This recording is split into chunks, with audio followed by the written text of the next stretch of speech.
So, good day, everyone, again.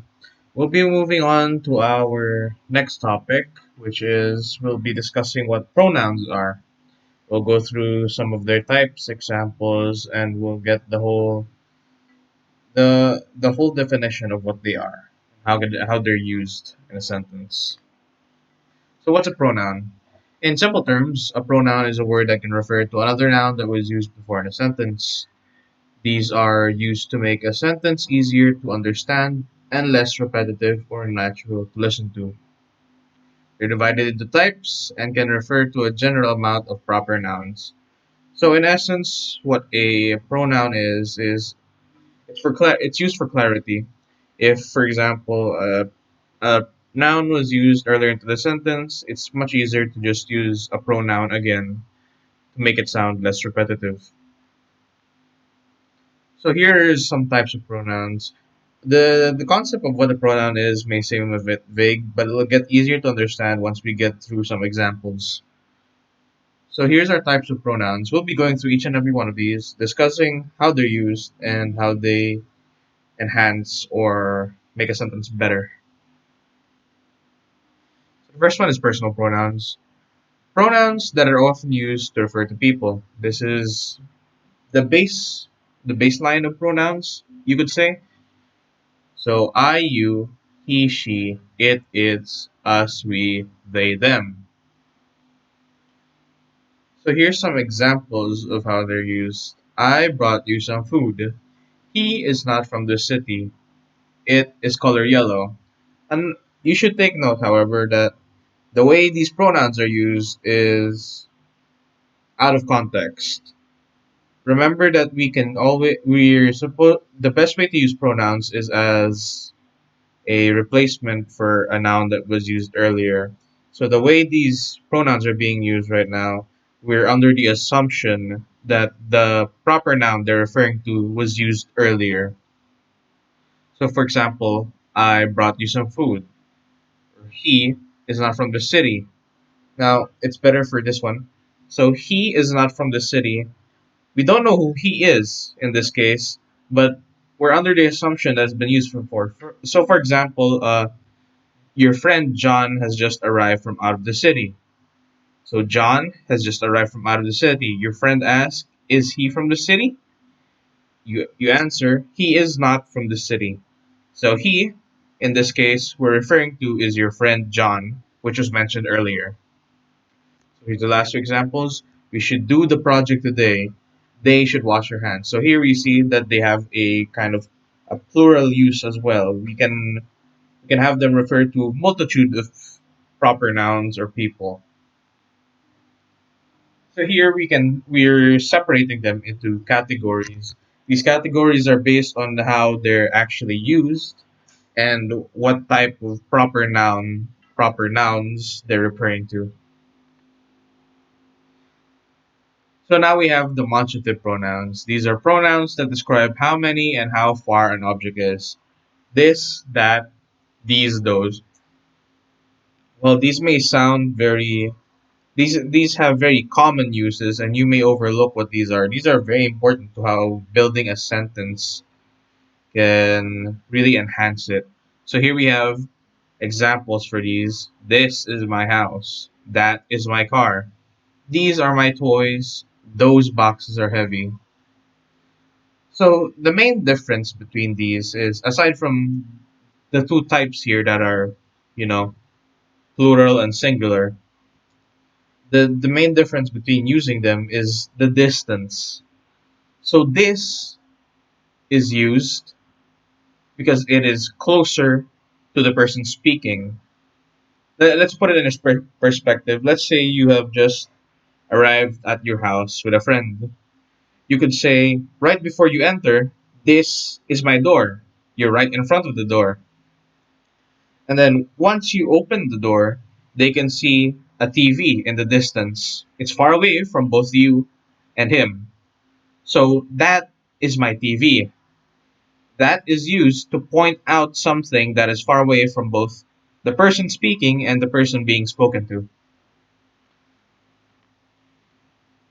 And here's a more graphical illustration of how these two are. segregated. So we have the singular this for near things and the singular that for far things. And we have the plural these for near things and the plural those for far things. Let's move on to interrogative pronouns. These are pronouns that are used in questions. So who, whom, whose, what, and which. It can be used for objects, it can be used for people. That's what pronouns are for. So rather than assume that these pronouns are used to cover for a previous noun that was used, these can be used even though we have no idea what the noun they're referring to is. The fact of the matter is that these are for questions and these questions need to be answered. But that doesn't mean that these pronouns are without nouns that they'll be referring to in the future.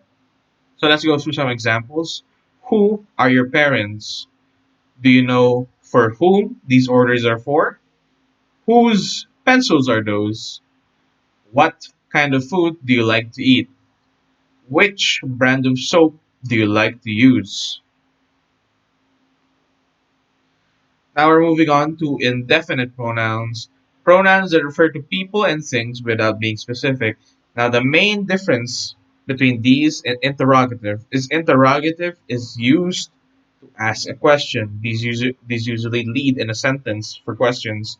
Indefinite pronouns refer to nouns that are, yes, still unknown, but they're not necessarily used for sentences. So let's look at these some solid examples. So someone stole all of my money. You're not asking who someone is, but you're not sure who that person is.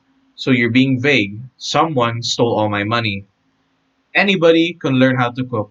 Anybody can refer to anyone. So you're not sure of who your target market is. So you'll just make it broad. Anybody. Everything I know came from school. Several people told me I look cute. You can only give out one sample each. Both sides of the argument are valid. So with these indefinite pronouns, there's also a sort of quantification to them, like you put a value or a number on something vague. Now we're moving on to possessive pronouns. These are pronouns that define ownership of property. My, mine, your, yours, his, her, its. You'll notice that his, her, its is very similar to one of our first the base pronouns, which is the personal pronouns. The reason that is because they're also separated into these categories. So let's look at some examples first. My bag is on the table.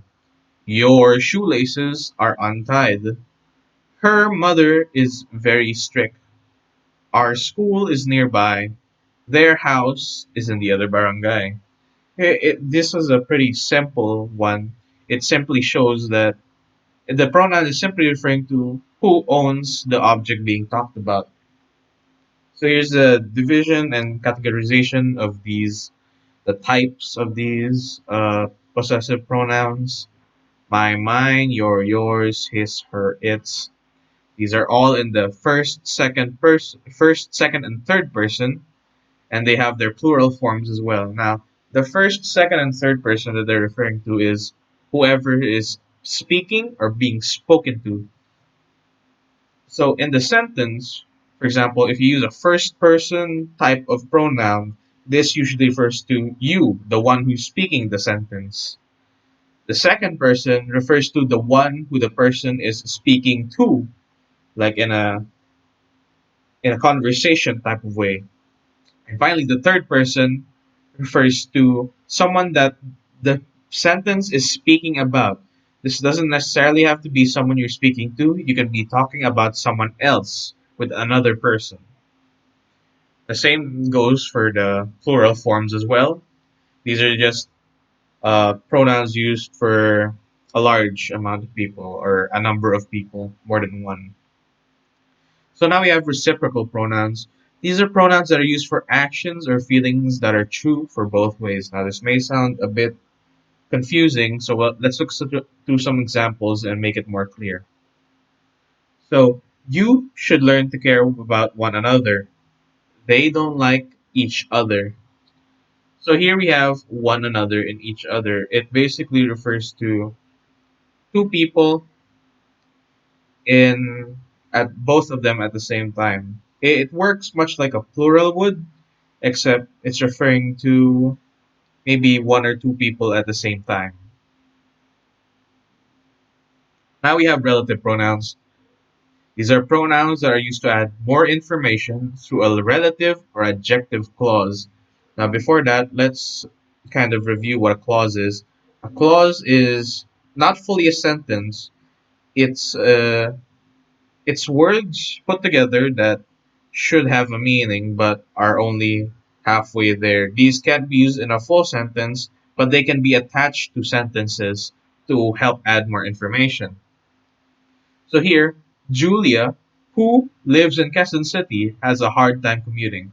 Now, normally the sentence would be Julia has a hard time commuting, but we want people to know that she lives in Quezon City. So we're going to tack on who lives in Quezon City. Next, the house that I live in is color red. The house that you live in is color red. But just to make it clear to people, that's the house that I live in, that you live in. I found a cat in the school which I used to attend. So we could just end the sentence at I found a cat in the school. But we want to preface that we used to attend the said school, so we're using which to add on the clause I used to attend. Now we'll have reflexive pronouns. Reflexive pronouns are reflection, the image or in the mirror that bounces back. This pronoun tells us that whoever performs the action in the sentence is also one on the receiving end of that action. It sounds a bit confusing, so we'll look at some examples first. I didn't know how to control myself. So here we have an earlier pronoun, I. It's performing an action, but to who? Myself. So it's an action directed at himself. You should take care of yourself. Again, you is a pronoun in question, and the action that takes place happens to the other person, the you that it's referring to, yourself. The same goes for the others. It's basically whatever happens in the sentence is happening to the person that's talking that started talking about the sentence in the first place. Can be a bit confusing, but you'll come to understand with use. Tina likes to treat herself after work. The rocket launched itself into space. We should protect ourselves. You should behave yourselves. The puppy saw itself in the mirror. So here's a handy chart because the way these pronouns work is on a similar fashion to personal pronouns. Well, actually, that's where they're derived from. The personal pronouns are kind of adapted into use for these since they're referring to the same pronoun after all. So we have the first, second, and third persons and singular and plural forms of these. So now we have intensive pronouns. Now, these look similar, but an intensive pronoun emphasizes a preceding noun. They look they look the same as reflexive pronouns, but they are only used for emphasis. So here's some examples to make clear for us. I myself am not familiar with the topic. You told me the news yourself. Albert Einstein himself wouldn't be able to solve it. The earth itself started coming to life.